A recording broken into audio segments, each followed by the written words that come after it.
Hello, welcome to Storytime with Judy.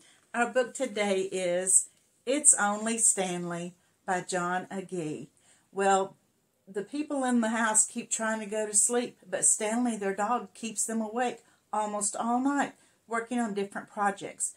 And boy, are you going to be surprised what he was working on. Let's find out.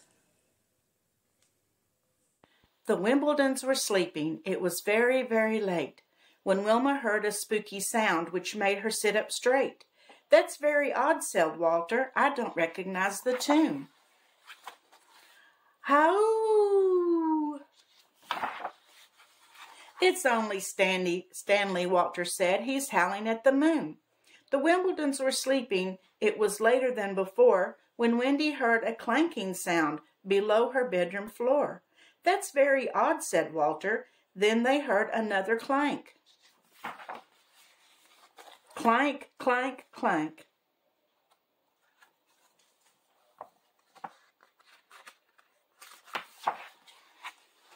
"It's only Stanley," Walter said. "He fixed the oil tank."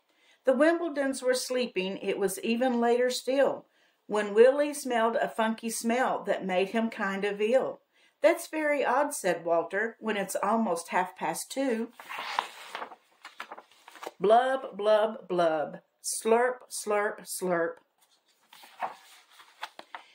"It's only Stanley," Walter said. "He's making catfish stew." The Wimbledons were sleeping. It was late as it can get when Wanda heard a buzzing noise that made her all upset. "That's very odd," said Walter, "when it's almost 3:30. Buzz, buzz, buzz. Buzz, buzz, buzz. "It's only Stanley," Walter said. "He fixed our old TV." The Wimbledons were sleeping. It was late beyond belief when Wiley heard a splashy sound that made him say, "Good grief." "That's very odd," said Walter, "when we've had so little rain." Splish, splash, splosh. "It's only Stanley," Walter said. "He cleared the bathtub drain." Now Wilma wasn't happy and the children threw a fit. "We'll never get to sleep tonight if Stanley doesn't quit." "I understand," said Walter, "and I'll talk to him right now." But just as Walter turned to go, there was a big kapow! The Wimbledons went flying, including Max the cat.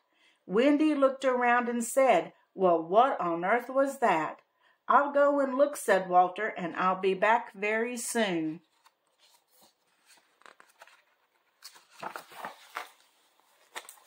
"It's only Stanley," Walter said. "We're going to the..."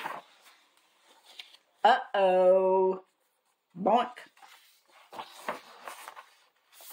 Uh-oh, Walter had made their house into a rocket, didn't he?